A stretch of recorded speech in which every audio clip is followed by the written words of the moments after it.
7절에서 11절 말씀 교독합니다. 오늘 말씀은 아브라함이 죽다라는 제목으로 은혜 받기를 원합니다. 오늘 이제 초대 족장 믿음의 사람 아브라함의 죽음과 장례에 대해서 기록하고 있습니다. 이제 아브라함의 시대가 가고 이삭의 시대가 열리고 있는 것입니다. 첫째로요, 아브라함이 죽었습니다. 7절 말씀, 8절 말씀 보니까요, 아브라함은 175세를 살고 죽었다, 그렇게 기록합니다. 참 장수했죠. 그래서 성경에 그렇게 말합니다. 나이가 높고 살 만큼 최대한 장수한 것입니다. 나이가 높고 늙어서 기운이 다하여 힘을 다 쓰고 세상으로 보내질 때 받은 힘을 다 쓰고 그렇게 부름을 받았습니다. 이 175세는 이삭을 낳은 지 75년을 말하죠. 100세 이삭을 낳았으니까요. 근데 이 75세, 이삭의 나이가 75세다 하면 그걸 계산을 해보면요, 야곱과 태어난 지 15년이 되는 거예요. 그러니까 하나님께서 아브라함을 살게 하실 때에 이삭을 보게 하시고 손주들을 보게 하시고 손주들이 10대가 될 때까지 살게 하신 거예요. 그래서 창세기 25장 26절에 보면은 이삭이 40세에 결혼해가지고 20년 만에 야곱과 에서를 낳습니다. 그러면 60세에 낳았는데 75세에 아버지가 부름을 받았으니까 이 손주들이 15살 때 부름을 받은 거죠. 두 손주까지 보고 장수하다가 하나님의 부름을 받았습니다. 복된 죽음이죠.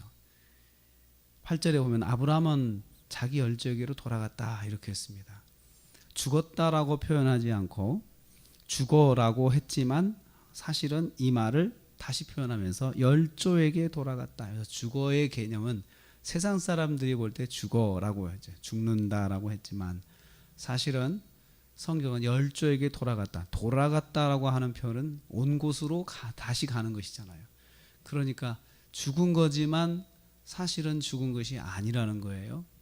성경에서는 성도의 죽음, 또 우리가 죽었다, 세상 사람들이 죽어서 장례를 하지만, 우리가 세상에서 장례를 치르지만 사실은 그것이 끝이 아니고 왔던 곳으로 돌아간다. 그래서 히브리서 말씀은 본향으로 돌아갔다, 이렇게 표현을 하고 있습니다.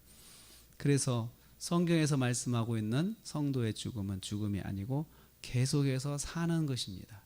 계속해서 사는 삶의 출발이죠. 본향으로 돌아가서 계속 살고 있다는 것입니다. 죽음은 끝이 아닙니다. 원래 왔던 곳인 본향으로 돌아가는 것입니다. 이것이 성경에서 우리에게 가르쳐주는 죽음의 의미입니다. 두 번째로 아브라함이 막벨라 굴에 장사되었습니다. 9절에 보니까요, 아브라함의 장례를 두 아들 이삭과 이스마엘이 치르고 있습니다.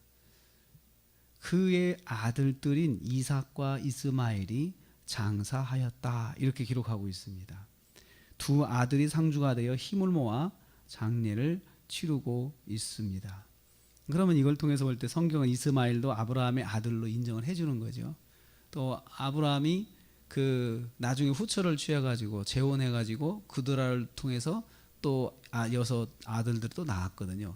그 아들들은 거기 장례에 참여하지 않았습니다. 이미 내보냈잖아요. 내보냈기 때문에 장례에 참석하지 않았는데, 먼저 내보냈던 이스마엘은 와서 상주 역할을 했어요. 그러니까 이것은 하나님께서 이스마엘에게 약속하신 것이거든요. 이스마엘도 복을 내가 주겠다라고 했는데 아브라함의 아들로서 일단은 인정을 해주시면서 그 큰 민족을 이루도록 이스마엘에게도 복을 주셨습니다. 그것을 지금 장례식에서 다시 한번 언급을 하시는 거예요. 그래서 어떤 분은 그 이스마엘에 대해서 그 평생 연구를 해서 논문을 썼는데요. 이스마엘이 받은 복이 다른 것은 이삭하고 똑같은데 한 가지가 다르다는 거죠. 믿음의 계보는 잊지 못했다는 거죠. 그거 하나만 딱 빼놓고는 하나님께서 이스마엘에게도 복을 주신 것이다 라고 그렇게 말씀하고 있습니다. 아브라함이 묻힌 곳은 먼저 간 사라가 장사된 곳이었습니다. 그래서 두 사람이 합장된 것이죠. 합장되었습니다. 두 사람이 같은 곳에 합장되었는데 아브라함이 먼저 사라를 보내면서 장례지를 준비했고 나중에 자기도 같이 그곳에 장사된 것입니다. 부부가 같이 합장이 된 거죠. 참 아름다운 모습입니다. 세 번째로 아브라함의 사후 이삭의 시대가 이제 열리고 있습니다. 11절 말씀 보니까요. 하나님은 아브라함의 아들 이삭에게 복을 주셨습니다. 아브라함의 아들 이삭은 하나님으로부터 복을 받아 사는 삶으로 시작하였습니다. 시작을 했는데 이제 아버지가 이제 돌아가시고 자기가 이제 주도해서 가정을 이끌어 가야 되는데 중요한 것은 그 시작부터 하나님께서 복을 주셨다는 거죠. 참 행복한 삶이죠. 자기 시대가 딱 됐는데 가문을 이제 이어가지고 이끌어 가는데 하나님이 복을 주시니 얼마나 좋겠습니까? 믿음의 가문을 이어가는 이삭에게 하나님께서는 먼저 복을 주시고 그 삶을 이어가도록 하나님께서 힘을 더하신 거예요. 복을 주셔서 힘을 더해 주시고 도와주신 것이죠. 그래서 이삭을 먼저 복을 받게 하시고 그리고 시작을 하게 하십니다. 이삭의 입장에서 보면은 참 쉽게 이어가는 거죠. 복을 하나님 부어주시면서 자기가 가정을 이끌어갈 수 있게 하시는 것이기 때문에 그렇습니다. 믿음의 가문을 잇는 이삭에게 복을 주신 하나님은 지금도 믿음의 가문을 이어가는 가정에게 복을 주십니다. 우리는 그 사실을 이 말씀을 통해서 깨닫습니다. 그래서 그 다음 세대는 그 부모 세대가 참 믿음으로 살면 그 다음 세대는 좀 수월한 거죠. 왜냐하면 하나님이 복을 주셔서 도와주시니까요. 근데 아브라함은 얼마나 고생을 많이 했습니까? 정말 고생을 많이 했죠. 그 숱한 고생을 하면서 참 믿음을 지켜가기 위해서 애를 썼는데 실수도 하고 넘어지기도 하고 또 참 인간적인 어떤 연약함도 보이고 그러면서도 하나님이 이끄시는 대로 말씀대로 살아갔는데 이삭은 복을 받고 시작을 한 것입니다.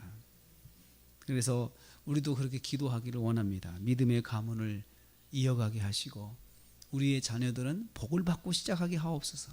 제가 세상에 떠나 부름을 받았을 때 우리 자녀들이 이 가정을 이끌어 갈 때 먼저 하나님께 복을 받고 시작하는 이삭에게 주신 그 은혜와 복을 허락해 주옵소서. 그렇게 준비기도 하시는 것이 참 좋겠다 생각이 들어요. 하나님 이제 우리가 하나님 부름을 받고 나면 하나님께서 우리 자녀, 우리 아들 또 우리 손주들에게 복을 먼저 주셔서 가정을 시작할 수 있도록 도와주시옵소서. 이렇게 기도하는 제목도 우리가 갖는 것이 참 믿음으로 할 수 있겠다라는 생각이 듭니다. 아브라함이 이제 드디어 하나님의 부름을 받았습니다. 그렇게 파란만장한 삶을 살았던 아브라함도 끝이 있습니다. 인생은 끝이 있지 않습니까? 그러나 우리는 끝이 아닙니다. 돌아가는 것입니다. 그 천국에 대한 소망이 있는 것이죠. 그리고 우리가 돌아가면 우리 자식들은 어떻게 할 것인가? 우리가 믿음대로 살고 믿음을 자녀들에게 잘 가르쳐주면 그 자녀들은 하나님께 복을 받고 시작한다라는 것을 우리에게 말씀해 주셨습니다. 그래서 지금 우리가 믿음으로 사는 것 그리고 믿음으로 자녀들에게 좋은 영향을 미치는 것은 정말 중요한 것입니다. 자나깨나 자녀들의 믿음을 위해서 기도하셔야 합니다. 그 믿음을 갖기 위해서 끝까지 포기하지 않고 자녀들이 믿음으로 살게 해달라고. 그 기도는 우리가 할 수 있는 최선의 기도입니다.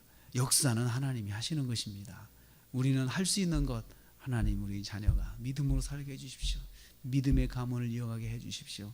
이렇게 해서 이삭처럼 복을 받고 시작하는 그 가정의 복을 받으시길 주님의 이름으로 축복합니다.